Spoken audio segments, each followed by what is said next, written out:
I'll take you out right now to a scene of a shooting in the Park Duvall neighborhood. You're looking at a live picture. Details are limited at this time, but police say they responded to the shooting just before 5 on Dr. William G. Weathers Drive. That's near the Park Duvall Community Health Department. Right now, police say 2 people were shot. However, their conditions are not known at this time. A witness who did not wish to appear on camera told us they heard multiple shots fired. We'll keep you updated on air and online once we learn more information. And it's been nearly 2 months since Officer Nick Wilt was released from the hospital, and the community continues to show its support. Wilt was shot while responding to the mass shooting at Old National Bank in April.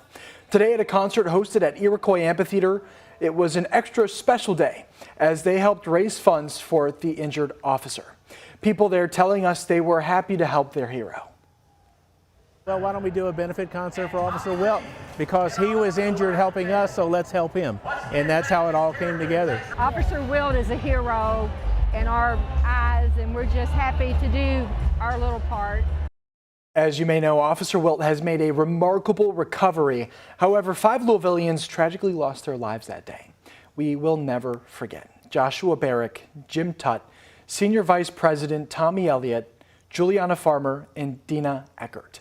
But because of the swift, heroic actions of Officer Wilt and Galloway, a quick end was put to the violence. Their actions will be forever appreciated by everyone here in the Louisville community. And one person is in jail tonight following a deadly crash after a police chase yesterday afternoon. Kentucky State Police say officers tried pulling over a car on I-71 in Oldham County when it took off. That was about 3:30 Saturday. During the pursuit, troopers determined they were chasing a stolen car. The driver tried losing police by getting off the interstate at exit 14. That's when they crashed the stolen car into an SUV. A child riding in the SUV died in the crash. First responders took the driver of the SUV to the hospital, where they are expected to survive. Kentucky State Police have arrested Demetrius Walter, the driver of that stolen car. Walter faces charges of murder, assault, and receiving stolen property. And police are investigating a deadly crash on I-265. Police say it happened around 3 this morning at the Beulah Church Road exit. They say 2 people were in a pickup truck headed north when the driver lost control and hit an unoccupied car that was parked in the emergency lane. The passenger in the truck died on the scene. The driver was taken to University Hospital with serious injuries.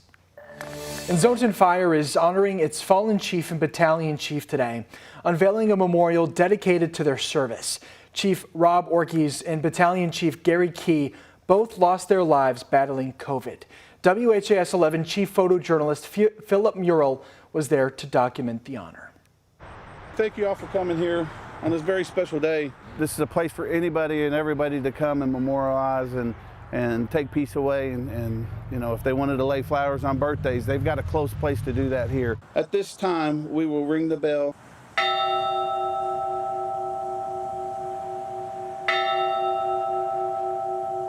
Gary, when he passed, was our oldest member that we had. He's very well known, very well respected. He also worked for the sheriff's office. Rob has just been here for many years, taught Little League baseball in the community, so everybody knows it. So the support still for this family that they get is just, it's outpouring, and it's a good feeling for all. And at this time, if we would reveal the memorials, but I'd like the immediate family to please join me up here. They were the men you just couldn't keep away, because even when they were sick.